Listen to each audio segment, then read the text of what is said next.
Hello mga loves! Malamig na umaga! Welcome back dito sa ating YouTube channel. Maglilinis tayo ngayon mga loves na ito, yung ating lilinisan. Siyempre hindi mawawala yung ating gloves. Kung meron kayong gloves, suotin nyo na yan. And meron tayong gagamiting kitchen antibacterial. And ayan, kasi bleach yan siya my love. And masyadong malakas. Ayan, 99% na matatanggal talaga yung mga bakterya. And, ayan, so ang gagawin natin ngayong araw ay, ayan, ito kasi, ayan, mayroong 3 layer ng, storage dito, yung, yung aking lagayan ng spoon, at dito naman ay lagayan ng mga sandok, ganyan, mga personal na ginagamit. Ayan, kutsilyo or knife, ayan. So, dito naman, sa third drawer ay, ayan, yung mga baunan na, ayan, napakaraming baunan. Baunan ng tubig, baunan ng, ayan, dito nakalagay. So, dito tayo ngayon mag-i-start sa, ayan, first, ayan, drawer ng mga spoon. So, dito nakalagay. Ayan, papakita ko sa inyo mga loves. So, ayan mga labs, ayan, meron tayong first drawer dito para dito sa mga kutsara, tinidor, ayan, kutsilyo, at yung mga, ayan, mga, kung ano-ano pa, ayan, kutsara for kids, at, ayan, meron tayong scissor dito. So, ayan, tatanggalin natin yan at linisan. Ayan, and dito naman ay, ayan, ito malinis na ito dito kasi, ayan, so, dito lang tayo sa, maglilinis tayo dito sa, kasi hindi ko pa ito dito nagagalaw. So, dyan tayo ngayon maglilinis.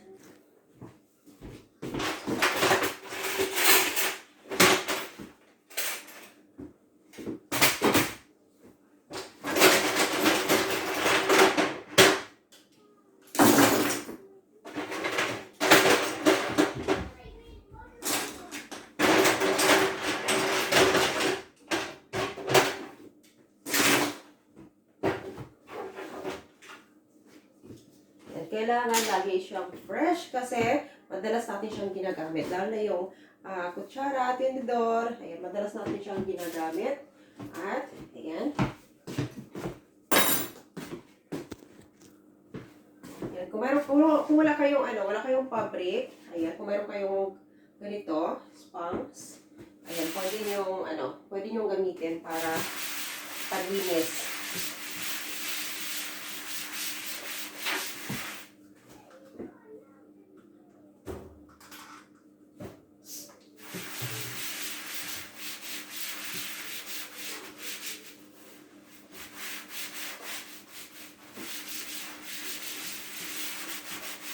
So, babad muna natin siya and 5 minutes. Ayan, saka natin babanlawan. So, disclaimer lang mga loves, hindi ako expert sa mga ganitong gawain. Based on my experience lang at gusto kong i-share sa inyo. So, sana mag-enjoy kayo at please like, share, and subscribe para lagi updated sa mga gagawin nating video sa susunod. So, gagawin natin, alisin na natin yung mga para dito, kasi huhugasan natin itong lagayan na ito. So, hindi siya mahirap gawin. So, napakasimple lang mga loves. Okay. So, kailangan natin itong hugasan itong, kanyang box na ito. Ayan. So, para sa akin, napaka-simple na yung mga ganitong klaseng trabaho kasi pag nasa bahay lang tayo, madalas tayong gumagawa ng mga kung ano-ano, linis, yan, lahat ng mga nakikita natin. Kasi, ako kasi yung nanay na lahat ng mga nakikita ko, lalo pag sa loob ng bahay, hindi ko kayang tingnan. Gusto ko yung, ayan, nililinis ko siya. Kaya, parang gali ko na, ayan, linis dito, linis doon.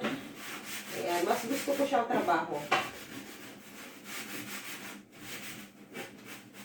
Medyo hindi ako ah sanay sa pagluluto, pero ayan, tinatry ko din naman kung minsan.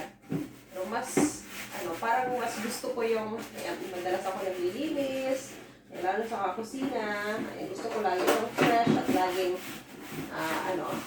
hindi makalat kasi nakaka-stress mga loves ko. Makita mo na makalat dito, makalat doon.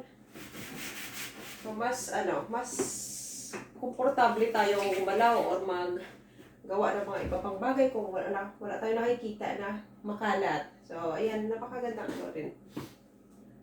Na lahat ng mga nakikita mo, ayan. Di ba na medyo makalat siya, basta malinis. So, yun yung pinaka-the best mga labs.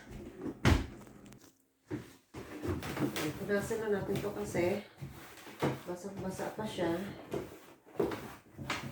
Madalas gumagamit ako ng fabric para pambunas ng mga plato. Kasi mas gusto ko yung madali siyang, yung pagkahugas, yung nililigpit mo siya agad. Ayan, katulad nito. Ayan. At syempre kailangan malinis din yung fabric na gagamitin natin para,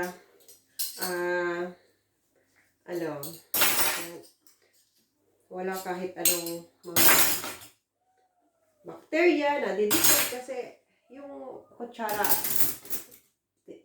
tinidor ay napaka sensitive din mga loves kasi madalas natin ginagamit lalo pag kumakain tayo.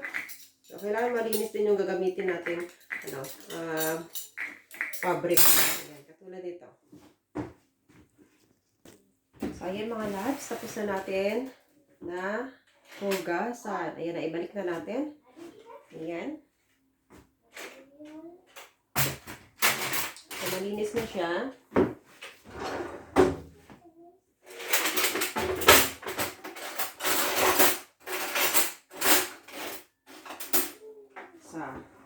So ayan na siya.